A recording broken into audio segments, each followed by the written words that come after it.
Alhamdulillah, segala puji bagi Allah Subhanahu wa taala, Tuhan semesta alam yang telah memberikan kita nikmatul iman, nikmatul Islam, nikmat sehat badan, sehingga kita bisa kembali bermujalasah dalam keadaan sehat walafiat. Sehat kan Bu ya?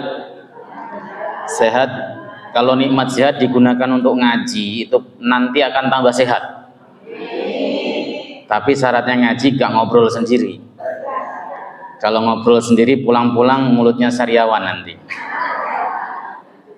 Ya, saya doakan sehat selalu, panjang umur, murah rezeki, keluarganya baik-baik semuanya insya Allah. Salawat salam mudah-mudahan terus tercurah ke pangkuan Rasulullah Muhammad sallallahu alaihi wasallam beserta seluruh keluarga beliau, sahabat, kerabat dan pengikutnya serta kita semuanya umat beliau, umat dakwah ijabah yang senantiasa istiqamah dalam menjalankan dan mengerjakan sunnah-sunnahnya hingga akhir masa nanti. Kita akan membahas tentang sabar ya. Masih sabar. Masih sabar kan nyimak ngajinya? Ya. Kalau nggak sabar ya boleh pulang. Ngaji harus sabar. Sebentar kok ngajinya. Bismillahirrahmanirrahim. Qala al-mu'allif rahimahullahu taala wa nafa'na bihi wa bi'ulumihi fid dharain. Rabbana shrah lana sudurana wa yassir lana umurana wahlul 'uqdatam min alsinatina yafqahu aqwalana. Bismillahirrahmanirrahim. Was-sabru aidan nau'ani. Sabar juga dibagi menjadi dua. Kemarin sabar yang ditinjau dari objeknya ada tiga. Tapi sabar sekarang secara keseluruhan itu ada dua. Yang pertama ikhtiyariyun, kemudian yang kedua wattirariyun. Apa itu ikhtiyariyun sama ittirariyun itu apa? Jenis gorengan atau jenis apa ini? Ya. Ikhtiyari itu artinya bisa diusahakan, sabar yang diusahakan atau bergantung kepada usaha manusia, itu namanya ikhtiyari. Kalau ittirari itu sabar yang kita terpaksa harus sabar, tidak ada jalan lain kecuali menerimanya. Ya, ittirar, daruri, dalam keadaan artinya kita memang tidak bisa mengusahakan dan terpaksa harus sabar. Ini keterpaksaan sabarnya. Kalau sabar yang sifatnya ikhtiyari itu pilihan. Bisa sabar, bisa tidak. Contoh. Ibu pas mau pemilu tiba-tiba ada orang datang ngasih duit 100.000 untuk milih calon namanya A. Itu kan ada dua pilihan, diterima atau ditolak.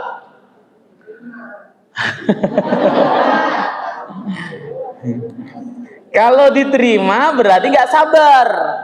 Kalau berani menolak berarti sabar. Karena apa? Karena itu bagian daripada suap. Kalau ibu lagi butuh duit tapi dan sebagainya. Duh Pak, saya nggak mau kayak gini Pak, saya nggak mau disuap, saya mau milih sesuai hati nurani saya misalnya, maka itu yang disebut sabar ikhtiyari. Ada opsinya, ada pilihannya. Sabar di dalam meninggalkan maksiat. Atau juga gini, ibu badannya sehat, nggak ada urusan, ya mau ngaji atau tidak itu pilihan, ikhtiar namanya itu. Ibu ngaji, boleh nggak ngaji juga, nggak apa-apa kan pilihannya begitu. Tapi ibu milih ngaji itu namanya sabar ikhtiyari, ada pilihannya, ada opsionalnya. Atau misalnya ada seorang pejabat, tiba-tiba datang orang ngasih amplop di mejanya isinya duit. Mau menerima atau tidak? Kalau memang mau menerima dia tidak sabar. Nah, tapi kalau dia menolaknya itulah yang disebut dengan sabar ikhtiyari. Kalau sabar ittirari itu mau nggak mau harus menerima. Contoh misalnya kita ditinggal meninggal oleh orang tua kita. Nggak ada pilihan, harus nerima. Namanya nggak ada pilihan kok, ya. Kecuali ada pilihannya, kamu mau bapakmu mati atau tidak, lah itu ada pilihan. Tiba-tiba Allah Subhanahu Wa Taala ambil orang tua kita, diambil nyawanya, meninggal dunia, itu ittiror, dipaksa kita, mau nggak mau harus sabar. Dan itu mudah, karena orang seperti apapun pasti bisa menerima ini. Atau misalnya ibu kecopetan, duitnya hilang, mau nggak mau harus menerima. Walaupun ibu sampai nangis darah keluarnya nggak bakal balik, misalnya seperti itu. Itu disebut sabar ittirori, jadi keterpaksaan. Itu sampai ada dua. Wal ikhtiyariyu akmalu minat tiroriyu. Sabar yang ikhtiari, yang diusahakan itu lebih utama dibanding dengan sabar ittirori, sabar yang terpaksa. Fa innal ittiroriya yastariku fihin nas wa yata'atta mimman la yata'atta minhu sabru al-ikhtiyar. Ya, sabar ittiror yang terpaksa itu semua orang bisa menjalaninya karena memang harus bisa kok. Ada orang ini orangnya nggak sabaran orangnya, tapi begitu dipaksa nggak ada opsi lain, dia akan jadi sabar. Ya, itu namanya sabar ittirori. Semua orang bisa melakukannya, meskipun nangisnya seminggu dulu ya, seperti itu. Tapi ittirori ini memang kita dipaksa untuk sabar. Ya, karena semua orang bisa. Dan sabar ittirori ini bisa dilakukan oleh orang-orang yang tidak bisa mengerjakan sabar ikhtiari. Contoh nih, ibu punya anak. Anaknya ini diajarin ibu ngaji, tapi noleh.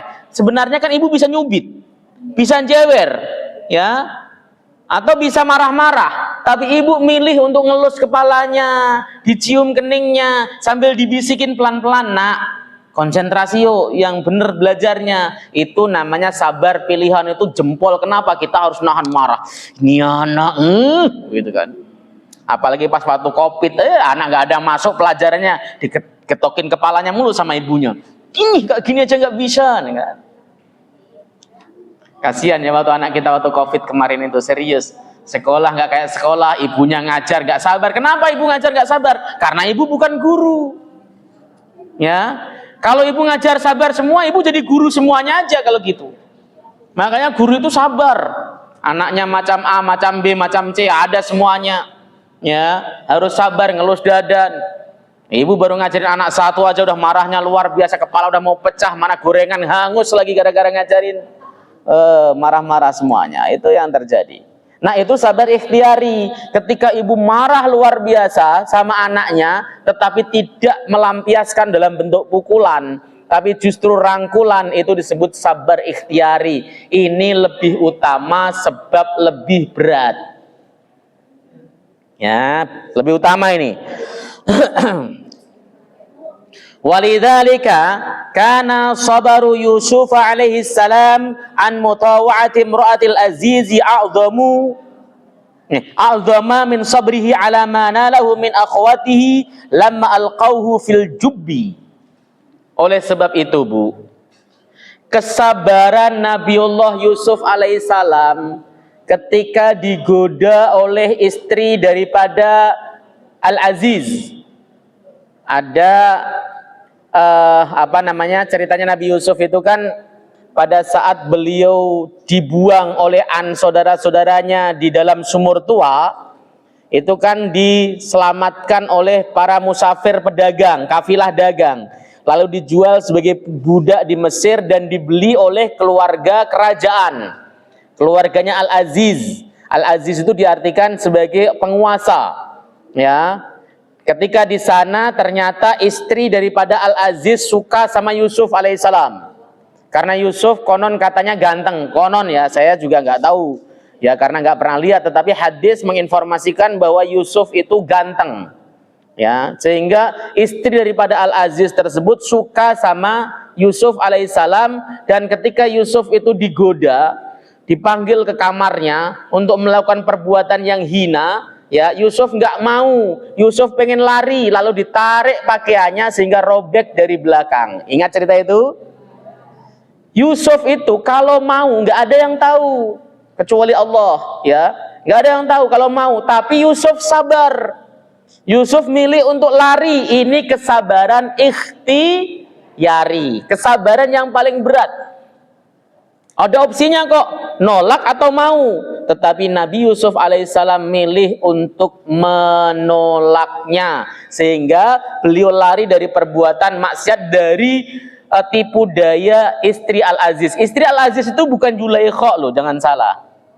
Kan ibu selama ini taunya yang goda Yusuf siapa namanya? Zulaikha. Di dalam tafsir Ibnu Katsir, nama istri daripada Al-Aziz itu adalah Ro'il bin Ro'ail. Ya, bukan Zulaikha. Maka kalau kemudian ada yang berdoa, ya Allah satukanlah kedua mempelai ini sebagaimana kau satukan Yusuf dan Zulaikha, itu salah. Berarti Al-Quran melegalkan selingkuh kalau begitu. Ya, karena Zulaikha seandainya pakai Zulaikha, di dalam kisah itu goda Yusuf, lalu kemudian ketahuan, Yusuf di penjara, ketika kemudian keluar, kemudian Yusuf dan Zulaikha jadi pengantin. Kan begitu ceritanya kan? Kata dai-dai itu cerita hoax alias palsu. Jadi jangan cerita-cerita Zulaikha lagi. Yang goda Nabiullah Yusuf itu adalah Ro'il bin Ro'ail, seorang perempuan yang akhlaknya buruk. Dan Zulaikha itu tidak ada. Nama Zulaikha itu tidak ditemukan dalam tafsir-tafsir mu'tabar. Di Ibnu Katsir nggak ada, di At-Tabari nggak ada, di Al-Qurtubi nggak ada. Ditemukannya di dalam kitab tafsir namanya Tanwirul Miqbas min Tafsir Ibn Abbas. Tetapi tafsir ini juga dikatakan bahwa tafsirnya rawinya bermasalah sebab ada namanya Al-Kalbi. Al-Kalbi ini tidak bisa dipercaya dalam meriwayatkan hadis. Jadi Zulaikha itu kisah hoax, kisah yang jelek, kisah yang palsu. Itu harus dihayati. Jadi jangan kemudian ibu cerita-cerita ke anaknya lagi Zulaikhaan. Tidak ada itu Zulaikha. Apalagi kemudian doain anaknya nikah, mudah-mudahan kamu nanti seperti Yusuf dan Zulaikha. Waduh, kelihatannya romantis dan melankolis. Ya, itu sama dengan kisah yang melegalkan terjadinya perselingkuhan. Oke? Saya pahami ya nih. Nah, maka di sini dikatakan sabarnya Yusuf bisa menghindari godaan dari istri Al-Aziz. Dia tidak mau, nggak mau dosa itu. Dia lari lalu ditarik bajunya sampai sobek. Itu lebih besar, lebih hebat dibanding dengan sabarnya Yusuf ketika dibuang di dalam sumur tua. Kenapa? Yusuf dibuang di sumur tua, masuk ke dalam sumur tua, sabar. Kenapa? Itu lebih ringan dibanding dengan yang digoda istrinya Al-Aziz. Karena kalau Yusuf dibuang di sumur tua itu nggak ada pilihan lain. Namanya sabar, apa namanya? Ittirori. Sabar ittirori namanya. Nggak ada pilihan lain. Yusuf mau nangis darah juga nggak ada fungsinya. Maka Yusuf tinggal berdoa saja kepada Allah Subhanahu Wa Taala supaya diselamatkan karena nggak ada opsi lain. Ya kayak kemarin tuh, waktu terjadi kecelakaan kereta di Bekasi, itu katanya ada yang hidup ya masih ya. Ya ceritanya dia digulung besi dan kanan kirinya sudah menjadi meninggal, dia sendiri yang hidup. Ya. Terus opsinya apa? Ya nggak ada opsi lain kecuali hanya berdoa kepada Allah. Itu namanya sabar ittirori. Ya, sabar itu namanya ittirori. Nah, sabar ikhtiyari ini yang kita harus punya. Orang yang bisa memilih yang baik dari yang buruk itu namanya sabar, orang yang luar biasa. Ya, makanya Allah Subhanahu wa taala kalau menguji ibu dengan sesuatu hal yang sifatnya pilihan opsional misalnya. Misalnya contoh ini, hari ini ada jadwal ngaji, tapi di satu sisi lain ada jadwal senam misalnya. Senamnya di pinggir jalan, kira-kira ibu milih ngaji atau senam? Nah itu opsional. Ya, perempuan-perempuan itu sebenarnya kalau saya sih boleh senam, boleh di rumah senam sendiri. Pokoknya Senam yang paling bagus, yang paling gerakannya kayak apa silahkan di rumah. Tapi kalau di pinggir jalan, nutup jalan, di jalan raya, ibu-ibu pakai ketat sambil megal-megal begitu, apa fungsinya kalau kadang-kadang itu kan? Kalau hari Ahad itu sono di portal, orang ibu-ibu senam, bapak-bapak nggak ada yang senam, bapak-bapak pada nonton dari jauh. Ya saya bilang bapak-bapak nonton apaan gitu kan? Ya itu namanya sabar ikhtiari. Ibu ada pilihannya ikut atau tidak, itu ikhtiar, milih. Tapi kalau kemudian Allah Subhanahu wa Ta'ala tetapkan suatu hal, itu ittiror. Tapi dua-duanya tetap harus sabar.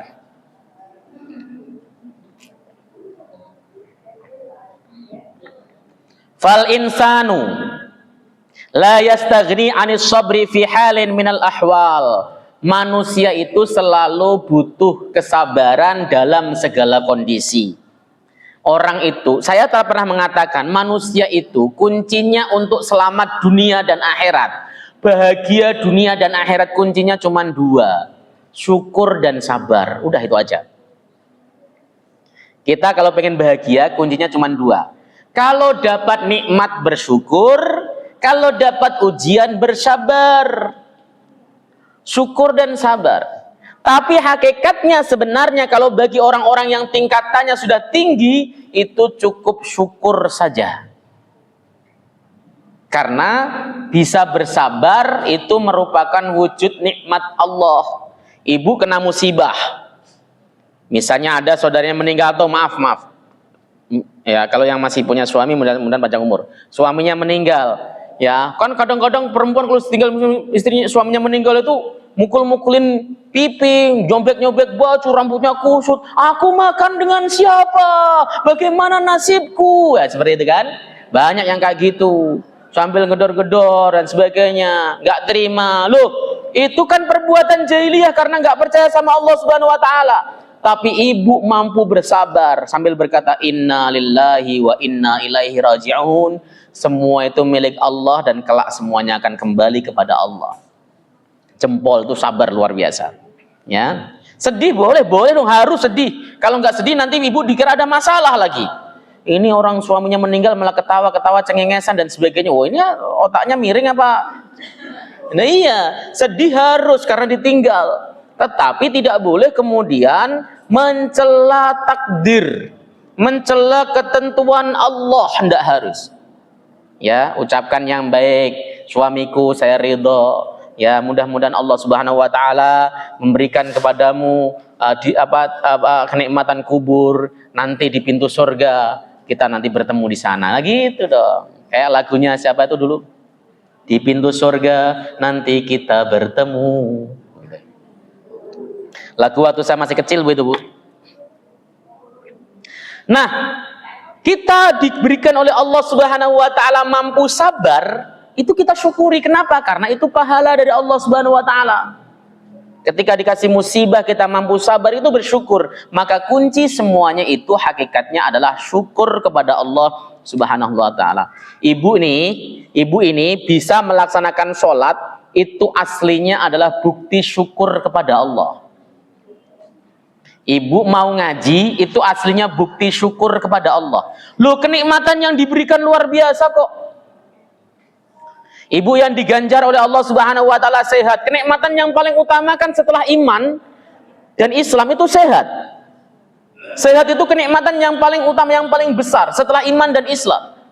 Ibu dikasih sehat, dikasih badannya kuat jalan, dikasih bisa nafasnya masih bisa lega, nggak kemudian sesak nafas. Itu luar biasa, itu kenikmatan utama, itu kenikmatan yang paling besar setelah iman dan Islam. Ya, duit itu kenikmatan nomor sekian. Ada orang gara-gara pengen sehat, buang duit juga banyak. Ya, kakinya sakit, bengkak doang, operasi kaki itu bisa jutaan loh, jangan salah. Cuman kakinya bengkak. Itu. Belum yang lain. Belum diabetes yang mengerikan ya pokoknya ya. Itu ngabisin duit. Kenapa? Oleh sebab itu duit itu nikmat nomor sekian. Maka ibu kalau makannya cuma nasi sama ayam, sama serundeng, sama sayur, wah nikmati saja, itu enak itu. dalam keadaan ibunya sehat. Sehat loh. Ya. Kalau nggak sehat itu rasanya pahit semuanya. Istri saya kan lagi sakit sekarang itu. Kalau saya suruh makan tuh nggak mau, pahit katanya, pahit. Walaupun manis ya pahit. Ya memang begitu karena nggak sehat. Makanya nikmat paling enak sehat, serius. Ada orang sakit dikasih sate sekalipun nggak tertarik, nggak enak. Tapi kalau orang sakit, orang sehat makan nasi uduk saja, luar biasa, sambil sambelnya banyak, sambil ngosas-ngosas begitu.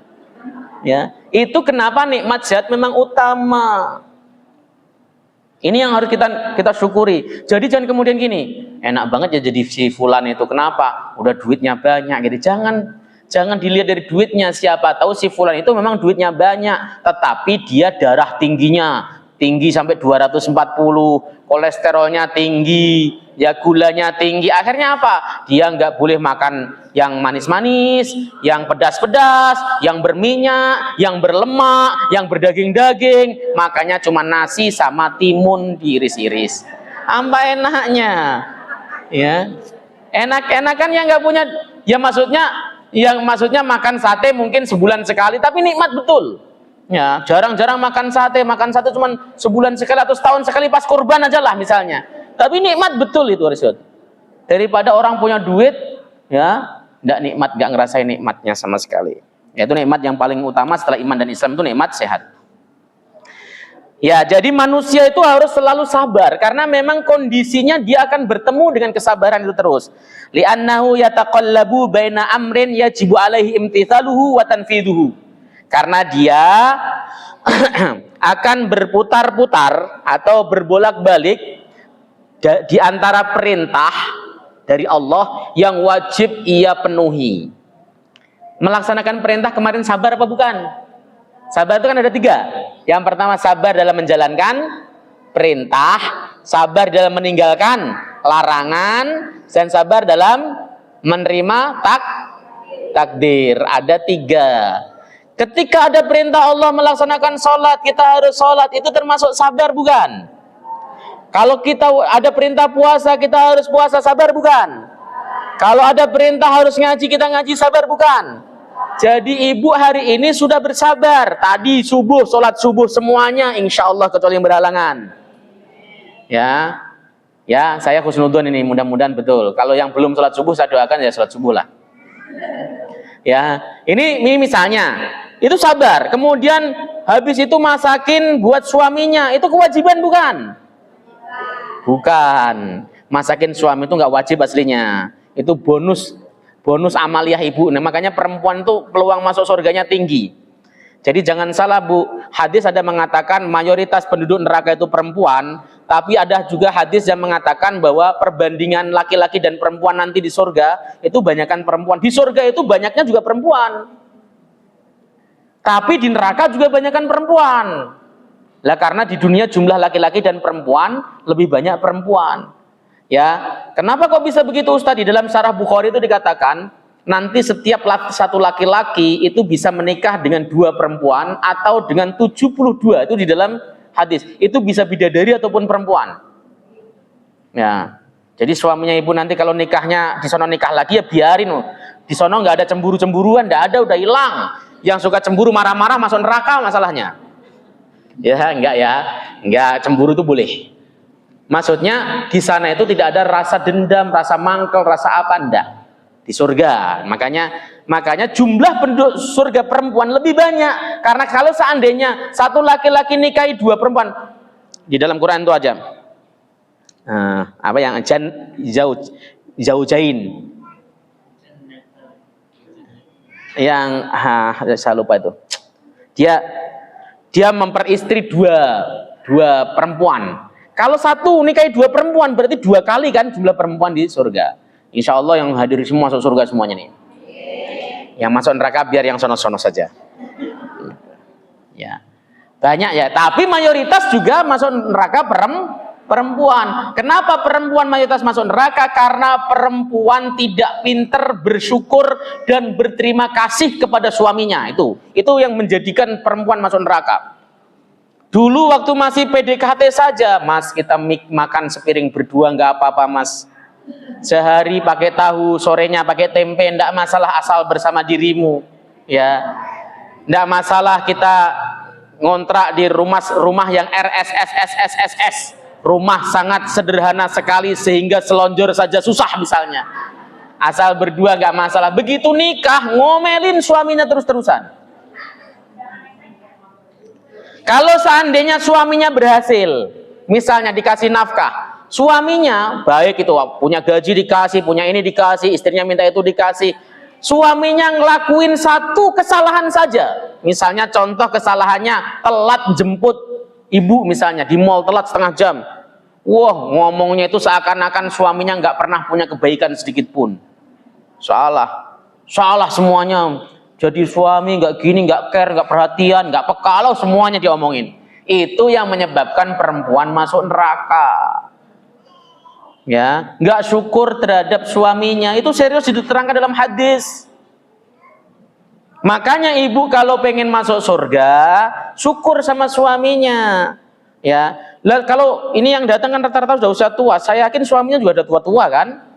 Ya, jangan dibayangkan suaminya seganteng waktu mudanya. Ya sudah, giginya udah mulai copot, ya memang bilang aja, Mas, kamu adalah suami saya yang paling ganteng sedunia, begitu.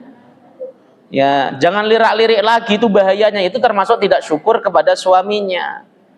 Apalagi laki-laki umur 45 tahun ke atas sudah mulai perutnya buncit gitu kan. Padahal waktu muda itu six pack ya. Buncit itu tandanya dia bahagia, makmur gitu. Jangan kemudian pengen yang aneh-aneh. Ini saya kasih tahu benar, karena mayoritas penduduk neraka itu perempuan. Sebab masuk nerakanya karena dia tidak berterima kasih, nggak bersyukur kepada suaminya. Itu serius. Sekarang bersyukur sama suaminya. Ya alhamdulillah suami saya meskipun nggak kaya tapi tanggung jawab, Ustadz.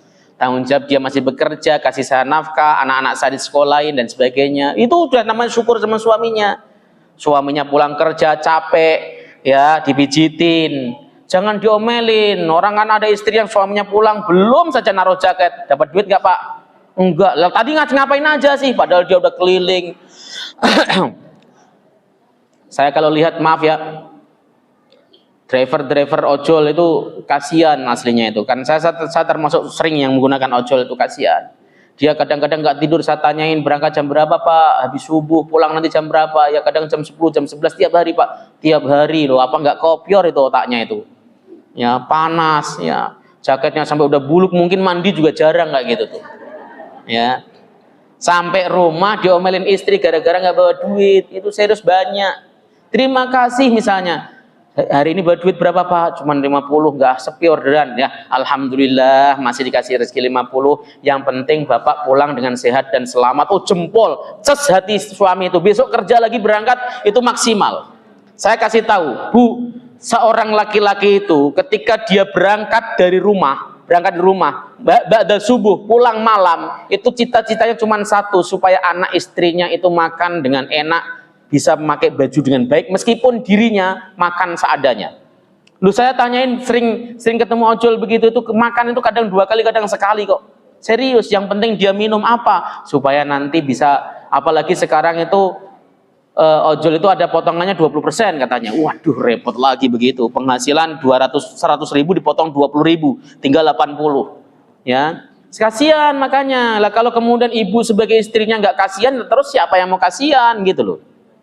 Ya, makanya kalau ibu pengen masuk surga, berterima kasihlah kepada suaminya. Kulitnya yang hitam itu karena terjemur matahari, tanda dia adalah orang yang tanggung jawab cari nafkah. Serius, ya.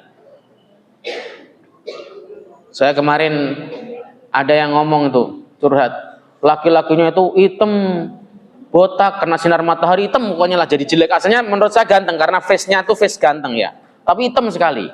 Istrinya setiap hari skincarean, sampai wajahnya itu udah kayak kena oli itu loh, maksudnya loh, glowingnya itu kayak berminyak itu loh, kan kayak kena oli kan, sampai gitu. Suaminya saya lihat itu setiap kemana-mana dia store galon sendiri, nganterin galon, jualan air mang tuh, kemana-mana belanja sampai munjung-munjung begitu. Istrinya nongkrong cuma nungguin toko sambil lihat skincarean gitu kan. Oh, glowing banget. Diselingkuhin.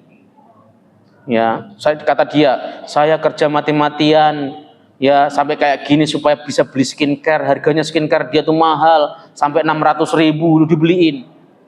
Itu apa nggak sakit hati? Mestinya kayak gitu ditujukan untuk suaminya, silahkan, tidak masalah. Ya, suaminya kayak begitu bukan karena dia tidak mau dandan, enggak, ngirit dia itu, ngirit supaya istrinya bahagia, anaknya bahagia. Dia kolor saja yang dipakai itu mulus tahun itu, nggak ganti-ganti. Loh, itu harus dipahami dengan baik. Ya, ini supaya ibu semuanya ini nanti menjadi ahlus surga, ahlul jannah, insya Allah.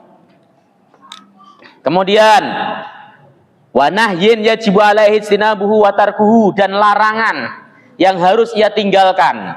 Jadi kita harus sabar dalam menjauhi larangan, enggak main riba, enggak ngomongin kejelekan orang dan sebagainya. Wa qadrin yajri alaihi ittifaqan, ya, dan takdir yang berlaku kepadanya.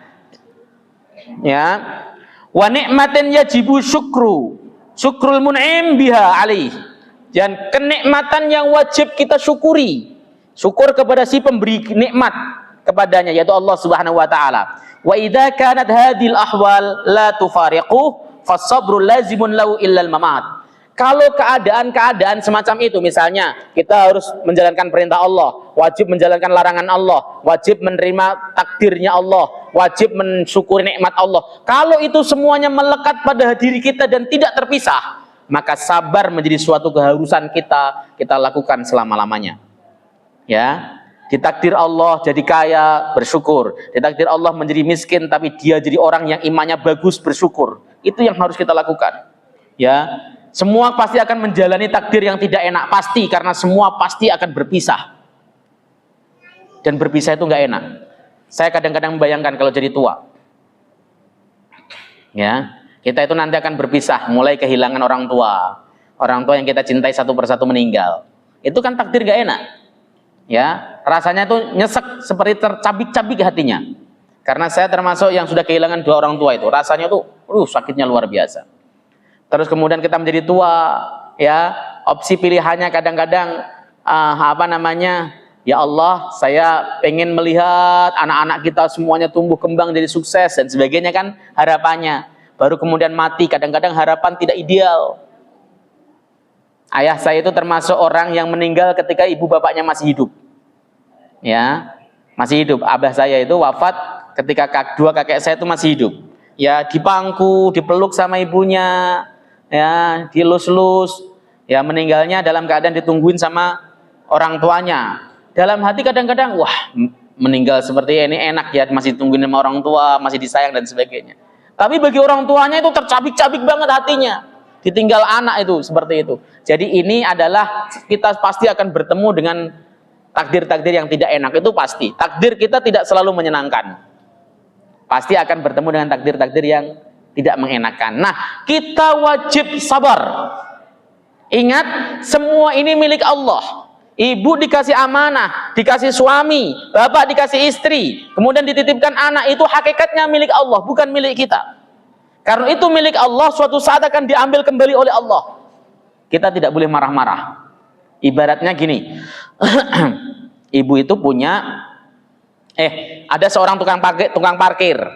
Dia tukang parkir di mall. Namanya tukang parkir kan markirin apa saja, ada sepeda motor, ada mobil BMW, Mercy, BYD dan sebagainya kan banyak. Tukang parkir tugasnya jagain. Kalau kemudian sudah masanya, maka yang punya mobil ini akan bawa mobilnya pulang. Masa tukang parkir nangis-nangis gara-gara mobil Mercy-nya dibawa pulang? Ya, wajar nggak? Boleh nggak kayak gitu? Nggak boleh, nggak wajar. Yang wajar itu ketika tukang mobilnya yang punya mobil bawa pulang, terima kasih Bapak atas kepercayaannya, begitu. Sama dengan ketika ibu dikasih oleh Allah Subhanahu wa taala, dikasih titipan, dititipi suami, dititipi anak, dititipi rizki, suatu saat diambil oleh Allah Subhanahu wa taala, dalam hatinya terima kasih atas amanahnya Allah, gitu kan. Begitu harusnya. Wallahu taala alam bisawab. Ada muskil kalian ditanyakan, monggo.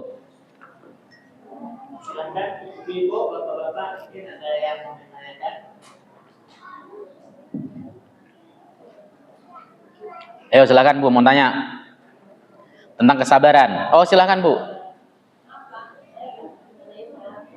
Ya silakan.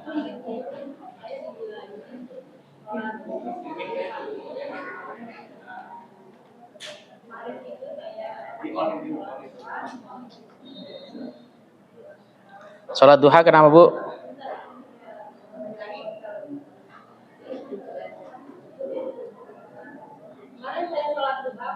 Ya.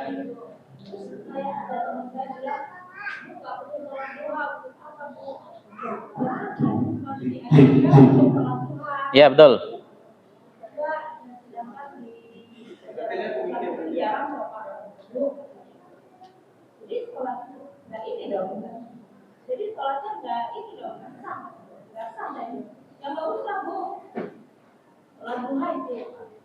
Oke, hukum sholat duha ya. Ibu ngerjain sholat duha, ada yang negur, nggak usah sholat duha, nggak perlu dan sebagainya. Baik, para ulama memang berbeda pendapat tentang hukum mengerjakan sholat duha rutin. Ya, madhab jumhur ulama, mayoritas ulama menegaskan bahwa mengerjakan sholat duha rutin itu sunnah muakkadah, termasuk pendapatnya Muhammadiyah. Itu mengerjakan sholat duha rutin itu sunnah. Pendapatnya NU juga, madhab Syafi'i juga begitu. Kenapa dalilnya? Rasulullah Shallallahu Alaihi Wasallam memerintahkan 3 hal kepada Abu Hurairah untuk dilaksanakan secara rutin. Yang pertama mengerjakan sholat witir sebelum tidur. Ya, yang kedua mengerjakan puasa 3 hari setiap bulan. Yang ketiga mengerjakan sholat duha 2 rakaat. Nah itu berarti menandakan bahwa sholat duha 2 rakaat itu memang bagian yang dianjurkan Nabi dikerjakan secara rutin, hukumnya sunnah. Terus kedua, dalam hadis Sahih Muslim, setiap ruas-ruas manusia ini itu dia harus disedekahi. Ya, setiap ruas. Kita ada 360 sekian ruas kita itu harus disedekahi sebagai bentuk syukur. Tapi itu semua cukup diganti dengan 2 rakaat sholat duha. Yaitu menunjukkannya. Ya, itu pendapat jumhur yang yang mengatakan sholat duha itu sunnah muakkadah, dan ibu sudah betul mengerjakan sholat duha. Yang mengatakan tidak sunnah diabaikan saja. Nanti kalau saya jelaskan malah mumet. Ya sudah. Yang mengatakan tidak perlu diabaikan karena sudah ada dalilnya dari Nabi Shallallahu Alaihi Wasallam. Oke, saya rasa begitu.